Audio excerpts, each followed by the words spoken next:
Jina la Bwana libarikiwe na siku nyingine. Karibuni nyote. Okay, asante.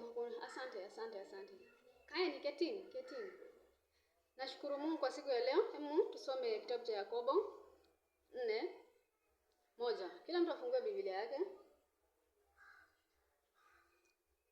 Tusigombane njiani, Baba yetu ni mmoja, aliyetutuma kufanya kazi yake kwa upole. Wa Kristo, tusigombane njiani. Wa Kristo, tusigombane njiani. Umefika? Haya, kwanza 4:1. Vita vyatoka wapi na mapigano yaliyo kati yenu yatoka wapi? Si humu katika tamaa zenyu zifanyazo vita katika viungo vyenu. Mwatamani wala hamna kitu.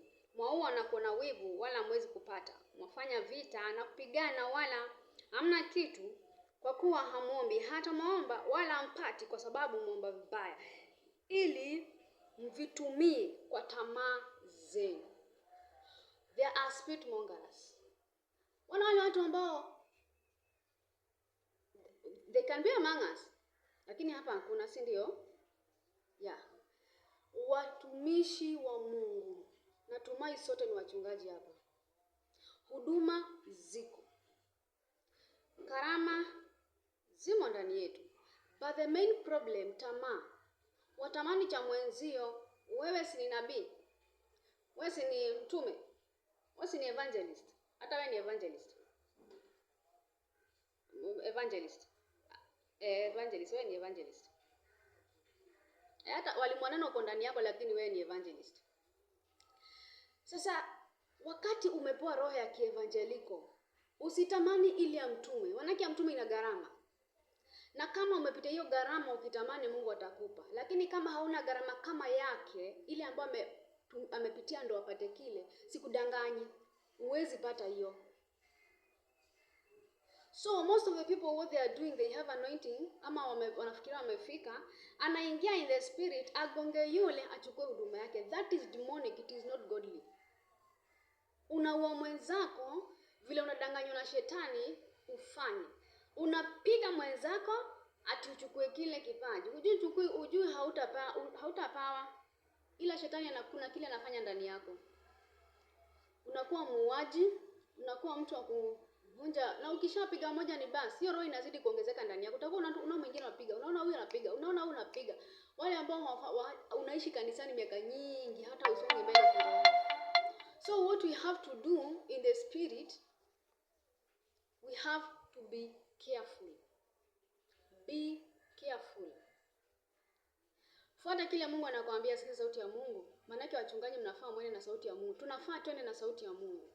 Sikiza mbingu zinasemaje, zatakaje. Mipango ya Mungu ni nini kwako? Mungu anakuambiaje? Umeongea usiku, umeamka usiku, umeamka mchana, unaomba mchana, hauko kwa ibada unaomba. Sikiza mbingu zinasemaje. Watu wengi, our problem is that tunataka tu tutembelee ati Mungu afanye kile ambacho sisi tunataka. Kile mioyo yetu inataka, hiyo ndo tunataka tu ati Mungu akuje afanye what we want. Ambapo yeye mwenyewe anapenda usikize sauti, yani akuongoze.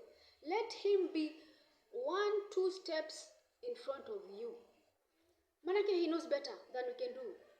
Yeye ndo muongozo wetu, lakini sisi tunataka tumuongoze yeye. Hapo ndo shida inaingia. Tunatembea kwa tamaa hadi tunapata tumekufa kiroho. Nikawa nafundishwa kupitia nabii mwingine, alitumwa kwangu akaambiwa akuje nimfungue. Akuje nimsaidie, nimwamrishie jambo. Alipokuja nimwamrishie, hakupenda pale nilikuwa naishi. Wakati huo nilikuwa tu kasichana tu kadogo, alikuwa tu keyboardist. Lakini alikuwa ananijua in terms of kuamrisha. Alipokuja, maana aliomba kibali, alikuwa kuniambia akuje, namwambia hapana, mimi Mungu hajaniambia kitu kama hiyo. Ndio akaomba kibali kwa Mungu na akatumwa kwangu. Alipokuja, hakupenda pale kwenye naishi. Nikamwambia hiyo roho yako ishukishe na unyenyekee, maana ushadharau pale naishi. So ushadharau hata yule aliye ndani yangu. Aliteta sana, lakini by the end of the day aliona na kama ni kweli. Tukaingia for 3 days and we were guided by the Spirit of the Lord. Na yeye alitoka pale na furaha nyingi sana.